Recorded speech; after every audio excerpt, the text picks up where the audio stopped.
ವೀಕ್ಷಕರೇ, ಇವತ್ತು ನಾವು ನ್ಯಾಚುರಲ್ ಡಿಸಾಸ್ಟರ್ಸ್ ಅಂದ್ರೆ ನೈಸರ್ಗಿಕ ವಿಪತ್ತುಗಳು ಯಾವ್ದ್ಯಾವ್ದಿದೆ ಅಂತ ಹೇಳ್ತಾ ಹೋಗ್ತೀವಿ. ದಯವಿಟ್ಟು ನಿಮ್ಮ ಮಕ್ಕಳಿಗೆ ಇದನ್ನ ತೋರಿಸಿ ಸೊ ಇನ್ನಷ್ಟು ಮಾರ್ಕ್ಸ್ EVS ಅಲ್ಲಿ ಸ್ಕೋರ್ ಆಗಲಿ ಅಂತ ಹೇಳ್ತಾ ನಾನು ಈ ಕ್ಲಾಸನ್ನ ಸ್ಟಾರ್ಟ್ ಮಾಡ್ತೀನಿ.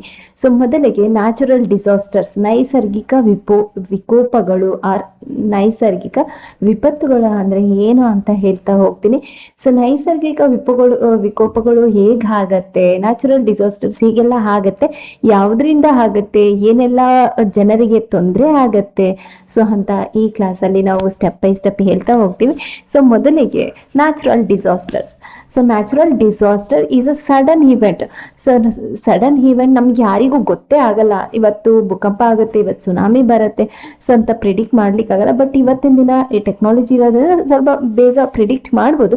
ಬಟ್ ಇದು ಸಡನ್ ಇವೆಂಟ್, ಯಾವಾಗ ಎಲ್ಲಾಗುತ್ತೆ ಅಂತ ನಾವು ಪ್ರಿಡಿಕ್ಟ್ ಮಾಡ್ಲಿಕ್ಕೆ ಆಗಲ್ಲ. ಸೊ ಯಾವ್ದ್ರಿಂದ ಆಗತ್ತೆ, ಯಾಕಾಗತ್ತೆ ಅಂತ ಒನ್ ಬೈ ಒನ್ ನಾವು ತಿಳ್ಕೊಂತ ಹೋಗೋಣ.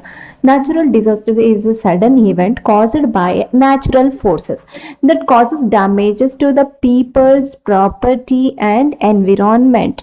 ಈ ನೈಸರ್ಗಿಕ ಶಕ್ತಿಗಳು, ನ್ಯಾಚುರಲ್ ಫೋರ್ಸಸ್ ಏನಿದೆಲ್ಲ, ಗಾಳಿ, ಮಳೆ, ಬೆಂಕಿ, ಸೊ ಈ ತರ ನ್ಯಾಚುರಲ್ ಫೋರ್ಸಸ್ ಇಂದ ಸಡನ್ ಆಗಿ ನಮ್ಮ ಸುತ್ತಮುತ್ತಲಿನ ಎನ್ವಿರಾನ್ಮೆಂಟ್ ಅಲ್ಲಿ ಆಗುವಂಥದ್ದನ್ನ ನಾವು ನ್ಯಾಚುರಲ್ ಡಿಸಾಸ್ಟರ್ಸ್ ಅಂತ ಹೇಳ್ತೀವಿ. ಈ ನ್ಯಾಚುರಲ್ ಡಿಸಾಸ್ಟರ್ಸ್ ಇಂದ ಸಾಕಷ್ಟು ಜನರಿಗೆ ತುಂಬಾನೇ ತೊಂದರೆಗಳಾಗತ್ತೆ, ಅವರ ಆಸ್ತಿಗಳ ನಾಶ ಆಗತ್ತೆ. ಸೊ ಅದು ಬರೀ ಜನರಿಗೆ ಅಲ್ಲ, ಪರಿಸರಕ್ಕೂ ಕೂಡ ಕೆಲವೊಂದ್ಸರಿ ಹಾನಿ ಉಂಟು ಮಾಡತ್ತೆ. ಸೊ ಈ ತರ ಘಟನೆಗಳು ಸಂಭವಿಸೋದನ್ನ ನೈಸರ್ಗಿಕ ವಿಕೋಪಗಳು, ನೈಸರ್ಗಿಕ ವಿಪತ್ತುಗಳು ಅಂತ ಹೇಳ್ತಾ ಹೋಗ್ತೀವಿ. ಸೊ ಅದರಲ್ಲಿ ಯಾವ್ಯಾವ್ದು ನೈಸರ್ಗಿಕ ವಿಕೋಪಗಳು, ನ್ಯಾಚುರಲ್ ಡಿಸಾಸ್ಟರ್ಸ್ ಆಗ್ತಾ ಹೋಗುತ್ತೆ ಅಂತ ಹೇಳ್ತೀನಿ. ಸೊ ಉದಾಹರಣೆಗೆ ಎಕ್ಸಾಂಪಲ್ಸ್: ಅರ್ಥ್ವೇಕ್ ಭೂಕಂಪ, ಫ್ಲಡ್ಸ್ ಪ್ರವಾಹ, ಸೈಕ್ಲೋನ್ ಚಂಡಮಾರುತ, ಡ್ರಾಟ್ ಬರ, ಲ್ಯಾಂಡ್ಸ್ಲೈಡ್ ಭೂಕುಸಿತ, ಸುನಾಮಿ, ವಾಲ್ಕೆನೋ ಜ್ವಾಲಾಮುಖಿ, ಫಾರೆಸ್ಟ್ ಫೈರ್ಸ್ ಕಾಡ್ಗಿಚ್ಚು. ಸೊ ಇವುಗಳನ್ನೆಲ್ಲ ಕೂಡ ನಾವು ಏನ್ ಹೇಳ್ತೀವಿ, ನ್ಯಾಚುರಲ್ ಡಿಸಾಸ್ಟರ್ಸ್ ಅಂತ ಹೇಳ್ತೀವಿ. ಸೊ ಇದನ್ನ ಯಾವುದು ಕೂಡ ಮನುಷ್ಯ ಮಾಡಿರೋದಲ್ಲ. ಸೊ ನೇಚರೇ ಸಮ್ ಟೈಮ್ಸ್ ಸೊ ಈ ತರ ಆಗೋ, ನೇಚರಲ್ಲೇ ಸಡನ್ ಆಗಿ ಆಗುವಂಥದ್ದನ್ನ ನಾವೇನ್ ಹೇಳ್ತೀವಿ, ನ್ಯಾಚುರಲ್ ಡಿಸಾಸ್ಟರ್ಸ್ ಅಂತ ಹೇಳ್ತೀವಿ. ಸೊ ಮೊದಲಿಗೆ the first one is earthquake. So ಅದಕ್ಕೂ ಮೊದಲು ಯಾವ್ಯಾವ ತರ ಆಗುತ್ತೆ, types of natural disasters. So there are 2 types. The first one is the geological disasters and second one is weather related disasters. So ಭೂವೈಜ್ಞಾನಿಕ ವಿಪತ್ತುಗಳು, ಹವಾಮಾನ ಸಂಬಂಧಿತ ವಿಪತ್ತುಗಳು. ಸೊ ಜಿಯೋಲಜಿಕಲ್ ಭೂವೈಜ್ಞಾನಿಕ ವಿಪತ್ತುಗಳು ಅಂತ ಹೇಳಿದ್ರೆ ಅದರಲ್ಲಿ earthquake, volcano, landslide, tsunami. Weather related disasters means floods, cyclones, droughts and heat wave. So ಇತ್ತೀಚೆಗಂತೂ ನಮ್ಮ ನ್ಯೂಸ್ ಅಲ್ಲೆಲ್ಲ ನೋಡ್ತಾ ಇರ್ತೀವಿ ಹೀಟ್ ವೇವ್ಸ್. ಈ ಯುರೋಪಿಯನ್ ಕಂಟ್ರೀಸ್ ಅಲ್ಲಿ ಹೀಟ್ ವೇವ್ಸ್ಗೆ ಸಾವಿರಾರು ಜನ ಸತ್ತೋದ್ರು. ಅಲ್ಲಿರುವಂತ ತುಂಬಾನೇ ಪ್ರಾಬ್ಲಮ್ ಆಗಿದೆ.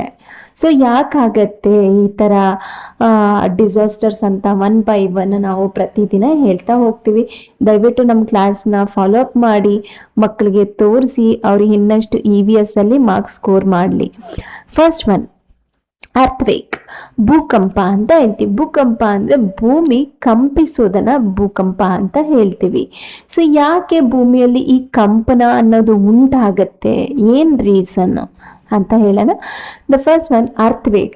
ಅನ್ earthquake is the sudden shaking of the earth's surface due to the movement of tectonic plates. ಭೂಮಿಯ ಒಳಗಿನ ಫಲಕಗಳ ಚಲನೆಯಿಂದ ಭೂಮಿಯ ಮೇಲ್ಮೈ ನಡುಗುವುದನ್ನು ಭೂಕಂಪ ಎಂದು ಕರೆಯುತ್ತಾರೆ. ಸೊ ಯಾಕೆಲ್ಲ ಹೀಗಾಗತ್ತೆ? The earth is made up of tectonic plates. Sometimes these tectonic plates were going to be move. So ಏನಾಗುತ್ತೆ, ಈ ಭೂಫಲಕಗಳು ಅನ್ನೋದು ಕೆಲವೊಂದ್ ಸಾರಿ ತನ್ನಷ್ಟಕ್ಕೆ ತಾನೇ ಮೂವ್ ಆಗುತ್ತೆ, ಚಲನೆ ಉಂಟಾಗತ್ತೆ. ಆ ಚಲನೆ ಉಂಟಾದಾಗ ಭೂಮಿಯ ಮೇಲ್ಮೈ ಸೊ ವೈಬ್ರೇಟ್ ಆಗತ್ತೆ, ನಡುಗಕ್ಕೆ ಸ್ಟಾರ್ಟ್ ಮಾಡತ್ತೆ. ಸೊ ಏನಾಗುತ್ತೆ, ಸಡನ್ ಶೇಕಿಂಗ್ ಆಗತ್ತೆ.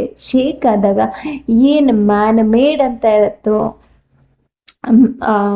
ಬಿಲ್ಡಿಂಗ್ಸ್ ಇರ್ಬೋದು, ಡ್ಯಾಮ್ಸ್ ಇರ್ಬೋದು, ಸೊ ಎಲ್ಲ ಕೂಡ ಏನಾಗುತ್ತೆ, ಒಡೆದೋಗುತ್ತೆ, ಡೆಸ್ಟ್ರಾಯ್ ಆಗುತ್ತೆ. ಸೊ ಯಾವುದರಿಂದ? ಭೂಕಂಪದಿಂದ, ಅರ್ಥ್ವೇಕಿಂದ. ಸೊ ಅದನ್ನು ಬಿಟ್ಟು except movement of tectonic plates. So ಅದನ್ನು ಬಿಟ್ಟು ವಾಲ್ಕೆನಿಕ್ ಎರಪ್ಷನ್ ಆದಾಗೂ ಕೂಡ ಏನಾಗುತ್ತೆ, ಭೂಕಂಪ ಆಗುತ್ತೆ, ವೈಬ್ರೇಟ್ ಆಗುತ್ತೆ. ಸೊ ನೆಕ್ಸ್ಟ್, ಸೊ ಈ ಭೂಕಂಪ ಆದಾಗ ನಾವು ಏನು ಸೇಫ್ಟಿ ಮೆಷರ್ಸ್ ತಗೋಬಹುದು? ಸೊ ಹಾಗಾದ್ರೆ ನಾವು ಭೂಕಂಪ ಆದ್ರೆ ನಮಗೇನಾದ್ರೂ ತೊಂದರೆ ಆಗುತ್ತಾ? ಖಂಡಿತ ನಮಗೂ ಕೂಡ ತೊಂದರೆ ಆಗುತ್ತೆ, ಬಟ್ ಸೇಫ್ಟಿ ಮೆಷರ್ಸ್ ತುಂಬಾನೇ important. So first safety measure that is drop cover hold. So ಯಾವುದೇ ಒಂದಿರಲಿ, ಬಟ್ ಅದು ತುಂಬಾ ಭಾರವಾಗಿರ್ಬಾರ್ದು. ಹಂಗಂತ ನೀವು ಕಲ್ಲು ಕೆಳಗಡೆ ಹೋಗಿ ಕುತ್ಕೊಳ್ಳೋದಲ್ಲ, ನಿಮ್ಮ ತಲೆ ಮೇಲೆ ಬಿದ್ದರೆ ಅದು ನಿಮಗೆ ತೊಂದರೆ ಆಗದೆ ಇರುವಂಥದ್ದು. ಮೇಜ್ ಇರ್ಬೋದು, ಇಲ್ಲಾಂದ್ರೆ ಒಂದು ಟೇಬಲ್ ಇರ್ಬೋದು, ಚೇರ್ ಇರ್ಬೋದು. ಸೊ ಅದನ್ನ ತಲೆ ಮೇಲೆ ಇಟ್ಟು ತುಂಬಾ ಚಿಕ್ಕದಾಗಿ ಕೂತ್ಕೊಳ್ಳೋಂಥದ್ದು, ತಲೆ ರಕ್ಷಿಸಿಕೊಂಡು ತುಂಬಾ ಅದನ್ನ ಗಟ್ಟಿಯಾಗಿ ಹಿಡ್ಕೊಂಡು ಕುತ್ಕೊಂಡ್ರೆ ನಮಗೆ ಯಾವುದೇ ತರದ್ದು ಪ್ರಾಬ್ಲಮ್ ಆಗಲ್ಲ. ಹಾಗಂತ ಹೇಳಿ ಕಲ್ ಮನೆ, ಈ ತರ ಮೋಲ್ಡ್ ಮನೆ ಅದ್ರ ಕೆಳಗಡೆ ಹೋದ್ ಕುತ್ಕೊಳ್ಳೋದ? ಇಲ್ಲ, ಖಂಡಿತ ಆ ಥರ ಕುತ್ಕೋಬಾರ್ದು. ಸೊ ಇಲ್ಲಾಂದ್ರೆ ನಿಮ್ಗೆ ಯಾವುದೇ ಆ ಥರದ್ದು ಸಿಗ್ಲಿಲ್ಲ ಅಂತ ಅಂದಾಗ ಮನೆಯಿಂದ ಇರ್ಬೋದು, ಬಿಲ್ಡಿಂಗ್ ಇಂದ, ಅಪಾರ್ಟ್ಮೆಂಟ್ಸ್ ಇಂದ ಹೊರಗಡೆ ಬಂದು ನಿಮ್ಮ ಮೇಲೆ ಯಾವುದೇ ಒಂದು ಕನ್ಸ್ಟ್ರಕ್ಷನ್ ಆಗಿರೋಂಥದ್ದು ಇರಬಾರ್ದು. ಸೊ ಆ ಥರ ಇದ್ದಾಗ ಕುತ್ಕೊಂಡ್ರೆ ನಮಗೆ ಯಾವುದೇ ಕೂಡ ಪ್ರಾಬ್ಲಮ್ ಆಗಲ್ಲ. Next natural disaster is a flood. So flood means a flood occurs when water covers a land that is normally dry. So ಯಾವಾಗಲೂ ಕೂಡ ಭೂಮಿ ಒಣಭೂಮಿ ಆಗಿರುತ್ತೆ, ನೀರು ಬರೋಂಥ ಜಾಗ ಅಲ್ವಾ, ಆದರೂ ಕೂಡ ಅಲ್ಲೆಲ್ಲ ನೀರು ತುಂಬಾನೇ ತುಂಬಿಕೊಂಡು ಆ ಪ್ರದೇಶದಲ್ಲಿ ವಾಸವಾಗಿರುವಂಥ ಜನರಿಗೆ ತುಂಬಾನೇ ಹಾನಿ ಉಂಟು ಮಾಡುತ್ತೆ. ಸೊ ಯಾಕೆ ಈ ಫ್ಲಡ್ಸ್ ಆಗತ್ತೆ ನ್ಯಾಚುರಲ್ ಆಗಿ? ಸೊ ನಾನು ಮ್ಯಾನ್ ಮೇಡ್ ಅಂತ ಹೇಳ್ತಾ ಇಲ್ಲ, ನ್ಯಾಚುರಲ್ ಆಗಿ ಫ್ಲಡ್ಸ್ ಯಾಕೆ ಆಗುತ್ತೆ ಅಂತ ಹೇಳ್ತಾ ಹೋಗ್ತೀನಿ. ಫಸ್ಟ್ ಒನ್, ಹೆವಿ ರೈನ್ಫಾಲ್, ತುಂಬಾ ಮಳೆ ಬರೋದ್ರಿಂದ. ಓವರ್ ರಿವರ್ ಫ್ಲೋ, ತುಂಬಾ ಮಳೆ ಬಂದಾಗ ನದಿಗಳಲ್ಲಿ ಕಾಮನ್ ಆಗಿ ನೀರ್ ಜಾಸ್ತಿ ಆಗತ್ತೆ. ಅದೇ ನದಿ ತಡ್ದಲ್ಲಿರೋಂಥ ಜಮೀನುಗಳಿಗಿರ್ಬೋದು, ಮನೆಗಳಿಗಿರ್ಬೋದು ನೀರು ನುಗ್ಗುತ್ತೆ. ಸೊ ಅವಾಗ ಏನಾಗುತ್ತೆ, ಪ್ರವಾಹ ಆಗತ್ತೆ. Next, dam failures. ಸೊ ತುಂಬಾ ನೀರು ಬಂದಾಗ, ತುಂಬಾ ಫೋರ್ಸ್ ಅಲ್ಲಿ ಅಲೆಗಳು ಬಂದಾಗ ಆ ಡ್ಯಾಮ್ಗಳು ಏನಾಗುತ್ತೆ, ಒಡೆಯೋ ಅಂತ ಚಾನ್ಸಸ್ ಕೂಡ ಇರತ್ತೆ. ಸೊ ಇದಕ್ಕೆ ಸೇಫ್ಟಿ ಮೆಷರ್ಸ್ ಏನ್ ತಗೋಬೇಕು? Move to higher places. So ಈ ಫ್ಲಡ್ ಆಗೋದೆಲ್ಲ ಲೋಯರ್ ಅಂದ್ರೆ ತುಂಬಾ ಕೆಳಮಟ್ಟದಲ್ಲಿ ಇರುವಂತದ್ದು, ತಗ್ಗು ಪ್ರದೇಶಗಳಲ್ಲಿ ಪ್ರವಾಹ ಅನ್ನೋದು ಕಾಮನ್ ಆಗಿರುತ್ತೆ. ಆ ತಗ್ಗು ಪ್ರದೇಶಗಳನ್ನ ಬಿಟ್ಟು ಎತ್ತರ ಪ್ರದೇಶಗಳಿಗೆ ಹೋಗಿ ನಾವು ಸುರಕ್ಷತೆಯನ್ನ ಪಡ್ಕೊಳ್ಳೋ ಅಂಥದನ್ನ ನಾವು ಪ್ರವಾಹ ಅಂತ ಹೇಳ್ತೀವಿ. ಪ್ರವಾಹದಿಂದ ಈಗೆಲ್ಲ ಸೇಫ್ಟಿ ಮೆಷರ್ಸ್ ತಗೋಬಹುದು. So next one, cyclones. So ನಮ್ಗೆ ತುಂಬಾ ಪ್ರತಿ ವರ್ಷ ಸೈಕ್ಲೋನ್ಸ್ ಬರ್ತಾ ಇರತ್ತೆ, ನೋಡ್ತಾ ಇರ್ತೀವಿ. ಸೈಕ್ಲೋನ್ ಅಂದ್ರೆ ಇದೊಂದು powerful storm with a strong wind and heavy rain. ತುಂಬಾ ಜಾಸ್ತಿ ಮಳೆ ಬರ್ತಾ ಇದೆ, ತುಂಬಾ ಜೋರಾಗಿ ಮಳೆ ಬರ್ತಾ ಇದೆ. ಸೊ ಅಂತದನ್ನ ಏನ್ ಹೇಳ್ತೀವಿ ನಾವು? ಸೈಕ್ಲೋನ್ಸ್ ಅಂತ ಹೇಳ್ತೀವಿ. ಈ ಸೈಕ್ಲೋನ್ ಆಗ್ಲಿಕ್ಕೆ ಕಾರಣ ಏನು? Warm ocean water. ಸೊ ಸಮುದ್ರದ ನೀರು ಸ್ವಲ್ಪ ಬಿಸಿ ಆಗತ್ತೆ, ಅಂದ್ರೆ ತುಂಬಾ ಏನು ನಾವು ಬಾಯ್ಲ್ ಮಾಡೋದ್ರಾಗಲ್ಲ, ಟೆಂಪರೇಚರ್ ಏನಾಗುತ್ತೆ, ಜಾಸ್ತಿ ಆಗತ್ತೆ. Next, low air pressure, warm and moist air, strong wind and humidity. So ಸಮುದ್ರ ಬಿಸಿ ಆಗತ್ತೆ, ವಾಯುಭಾರ ತುಂಬಾ, ವಾಯು ಒತ್ತಡ ಕಡಿಮೆ ಆಗತ್ತೆ, ಬೆಚ್ಚಗಿನ ಮತ್ತು ತೇವಾಂಶಯುಕ್ತ ಗಾಳಿ ಜಾಸ್ತಿ ಆಗತ್ತೆ, ಬಲವಾದ ಗಾಳಿಗಳು ಅಂದ್ರೆ ಬಿರುಗಾಳಿಗಳ ತರ ಬರೆಯಕ್ಕೆ ಸ್ಟಾರ್ಟ್ ಮಾಡತ್ತೆ. ಸೊ ಹಾಗೆ ವಾತಾವರಣದಲ್ಲಿ ತೇವಾಂಶ ಕೂಡ ಜಾಸ್ತಿ ಆಗೋದ್ರಿಂದ ಸೈಕ್ಲೋನ್ಸ್ ಬರುತ್ತೆ. ಸೊ ಈ ಸೈಕ್ಲೋನ್ಸ್ ಇಂದ ನಾವೇಗೆಲ್ಲ ಸೇಫ್ ಆಗಿರ್ಬೋದು. ಸೊ ಫಸ್ಟ್ ಸೈಕ್ಲೋನ್ ಬಂದಾಗ ಯಾರು ಹೊರಗಡೆ ಹೋಗ್ಬಾರ್ದು, ಬೀಚಿಗೆ ಹೋಗ್ಬಾರ್ದು. ಸೊ ಅದನ್ನ ನಾವು ತಿಳ್ಕೊಂಡಿರ್ಬೇಕು. ಯಾವಾಗ್ಲೂ ಕೂಡ ಸೈಕ್ಲೋನ್ ಆದಾಗ ಮನೇಲೇ ಇರಬೇಕು. ಸೊ ನೆಕ್ಸ್ಟ್, ಏನೆಲ್ಲ ವೆದರ್ ಫೋರ್ಕಾಸ್ಟ್ ಇರುತ್ತೋ ಸೊ ಆ ಇನ್ಸ್ಟ್ರಕ್ಷನ್ಸ್ ನಾವು ಫಾಲೋ ಮಾಡಬೇಕು. ಸೊ ಇವಾಗ ನಾಳೆ ಸೈಕ್ಲೋನ್ ಬರ್ತಾ ಇದೆ ಅಂತ ನಮಗೆ ಇಂಟಿಮೇಷನ್, ವೆದರ್ ಫೋರ್ಕಾಸ್ಟ್ ನಮ್ಗೆ ಇಂಟಿಮೇಟ್ ಮಾಡ್ತಾರೆ. ಸೊ ಮೆಸೇಜ್ ಇರುತ್ತೆ, ಕೆಲವೊಂದ್ ಕಡೆ ಎಲ್ಲ ಯೆಲ್ಲೋ ಅಲರ್ಟ್, ರೆಡ್ ಅಲರ್ಟ್ ಅಂತ ಎಲ್ಲ ತಿಳಿಸ್ತಾ ಇರ್ತಾರೆ. ಸೊ ಅದನ್ನ ನಾವು ಚಾಚು ಶಬ್ದಂತೆ ಫಾಲೋ ಮಾಡಬೇಕು. ಆ ಥರ ಫಾಲೋ ಮಾಡೋದ್ರಿಂದ ನಮಗೆ ಏನಾಗತ್ತೆ, ಖಂಡಿತ ನಾವು ಸೇಫ್ ಆಗಿರ್ತೀವಿ. ಸೊ ನೆಕ್ಸ್ಟ್ ಲಾಸ್ಟ್ ಒನ್, ಈ ದಿನ ನಾನು ಇಲ್ಲಿಗೆ ಎಂಡ್ ಮಾಡ್ತೀನಿ. ಸೊ ಲಾಸ್ಟ್ ಒನ್ ಏನು, ಡ್ರಾಟ್ ಅಂದರೆ ನಮಗೆ ಗೊತ್ತಿದೆ, ಮಳೆ ಬರದೇ ಇರೋಂಥದ್ದು, ಮಳೆ ಕೊರತೆ ಆಗಿರೋಂಥದ್ದು, ಆ ವರ್ಷಕ್ಕೆ ಬೇಕಾಗಿರೋಷ್ಟು ಮಳೆ ನಮಗೆ ಬಾರದೇ ಇರೋಂಥದ್ದು, ತುಂಬ ಕಡಿಮೆ ಮಳೆ, ಇಲ್ಲಾಂದ್ರೆ ಮಳೆನೇ ಬಾರದೇ ಇರೋದನ್ನ ಬರ ಡ್ರಾಟ್ ಅಂತ ಹೇಳ್ತೀವಿ. A drought is a long period of very little or no rainfall. So ವರ್ಷ ಪೂರ ಮಳೆ ಬರದೇ ಇರ್ಬೋದು, ಇಲ್ಲ ಬಂದ್ರೂ ಕೂಡ ತುಂಬಾ ಕಡಿಮೆ ಮಳೆ ಬರುತ್ತೆ. ಸೊ ಈ ತರ ಪ್ರಾಬ್ಲಮ್ ಆಗ್ಲಿಕ್ಕೆ ಕಾರಣ ಏನು, ಆ ತರ ಡ್ರಾಟ್ ಆದ್ರೆ ನಮಗೆಲ್ಲ ಏನೆಲ್ಲ ಪ್ರಾಬ್ಲಮ್ಸ್ ಆಗತ್ತೆ, ಸೊ ಅಂಥದ್ದನ್ನ ನಾವು ಹೇಗೆ ತಡೆಗಟ್ಬೋದು ಅಂತ ಹೇಳ್ತೀನಿ. ಸೊ ಫಸ್ಟ್, ಡ್ರಾಟ್ ಇಂದ ಆಗುವಂತ ಎಫೆಕ್ಟ್ಸ್, ನಮಗೆ ಡ್ರಾಟ್ ಆದ್ರೆ, ಬರ ಬಂದ್ರೆ ನಮಗೆ ಯಾವ ತರ ಪ್ರಾಬ್ಲಮ್ಸ್ ಆಗತ್ತೆ ಅಂತ ಹೇಳ್ತೇನೆ. ಸೊ ಮಳೆ ಬಂದಿಲ್ಲ ಅಂದ್ರೆ ಗ್ರೌಂಡ್ ವಾಟರ್ ರೀಚಾರ್ಜ್ ಆಗಲ್ಲ, ಡ್ಯಾಮ್ಸ್ ಫಿಲ್ ಆಗಲ್ಲ, ರಿವರ್ ಅಲ್ಲಿ ವಾಟರ್ ಇರಲ್ಲ. ಸೊ ಹಾಗೆಲ್ಲ ಆಗ್ತಾ ಇದ್ರೆ ಬೆಳೆ ಬೆಳೆಯಕ್ಕಾಗಲ್ಲ, ಕುಡಿಲಿಕ್ಕೆ ನೀರಿರಲ್ಲ.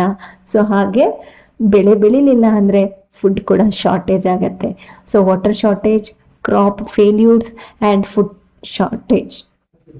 ನೆಕ್ಸ್ಟ್, ಸೊ ಇದನ್ನ ಹೇಗೆ ನಾವು ತಡೆಗಟ್ಟಬಹುದು, how we can prevent the drought formation. So first one, every one should do save water. So ಇವತ್ತಿನ ದಿನ ನಾವು ನೀರನ್ನ ಮಿತವಾಗಿ ಬಳಸಿದ್ರೆ ನಾಳೆ ನೆಕ್ಸ್ಟ್ ಜನ್ರೇಷನ್ಗೆ ಅದು ತುಂಬಾನೇ ಉಪಯೋಗ ಆಗತ್ತೆ. ಸೊ ನೀರನ್ನ ನಾವು ತುಂಬಾ ಬೇಕಾಗಿರೋ ಕಡೆ ಮಾತ್ರ ಬಳಸಬೇಕು. ಅತಿಯಾಗಿ ಬಳಸೋದ್ರಿಂದ, ವೇಸ್ಟ್ ಮಾಡೋದ್ರಿಂದ ಸೊ ನಮಗೆ ನೀರಿನ ಕೊರತೆ ಉಂಟಾಗ್ಬೋದು. Next, rain water harvesting. So ಇವಾಗಿನ ಸಿಚುಯೇಷನ್ ಅಲ್ಲಿ ಎಲ್ಲರಿಗೂ ಗೊತ್ತಿರತ್ತೆ ರೈನ್ ವಾಟರ್ ಹಾರ್ವೆಸ್ಟ್ ಅಂದ್ರೆ ಏನು ಅಂತ ಹೇಳಿ. ಸೊ ಮಳೆ ನೀರನ್ನ ನಾವು ಸಂಗ್ರಹಿಸಿಟ್ಕೊಂಡು ಸೊ ಅದನ್ನ ಮರುಬಳಕೆ ಮಾಡುವಂಥದ್ದು, ಇಲ್ಲ ಗಾರ್ಡನಿಗೆ ಹಾಕುವಂಥದ್ದು, ಇಲ್ಲಾಂದ್ರೆ ಬೆಳೆಗೆ ಯೂಸ್ ಮಾಡೋಂಥದ್ದು, ಮತ್ತೆ ಅದನ್ನ ಫಿಲ್ಟ್ರೇಷನ್ ಮಾಡಿ ನಾವು ಕುಡಿಲಿಕ್ಕೂ ಯೂಸ್ ಮಾಡ್ಬೋದು, ಸ್ನಾನಕ್ಕೆ ಯೂಸ್ ಮಾಡ್ಬೋದು, ಅಡಿಗೆ ಮಾಡ್ಲಿಕ್ಕೂ ಯೂಸ್ ಮಾಡ್ಬೋದು. ಸೊ ಈ ತರ ಮಾಡೋದ್ರಿಂದ ನಾವು ವಾಟರ್ನ ಸೇವ್ ಮಾಡ್ಬೋದು. ಸೇವ್ ಮಾಡಿದಾಗ ಬರನ ತಡಿಬಹುದು ನಾವು. ನೆಕ್ಸ್ಟ್, ಕಾಸಸ್, ಬರ ಆಗ್ಲಿಕ್ಕೆ ಕಾರಣ ಏನು? ಸೊ ಫಸ್ಟ್ ಒನ್, ಬರ ಆಗ್ಲಿಕ್ಕೆ ಏನ್ ಕಾರಣ? Lack of rain fall.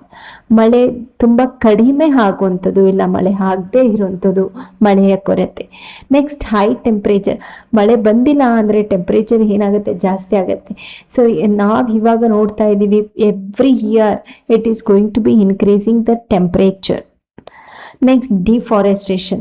ಕಾಡುಗಳನ್ನ ನಾಶ ಮಾಡೋದ್ರಿಂದ ಏನಾಗತ್ತೆ? ಬರೋಂಥ ಚಾನ್ಸಸ್ ಇರತ್ತೆ.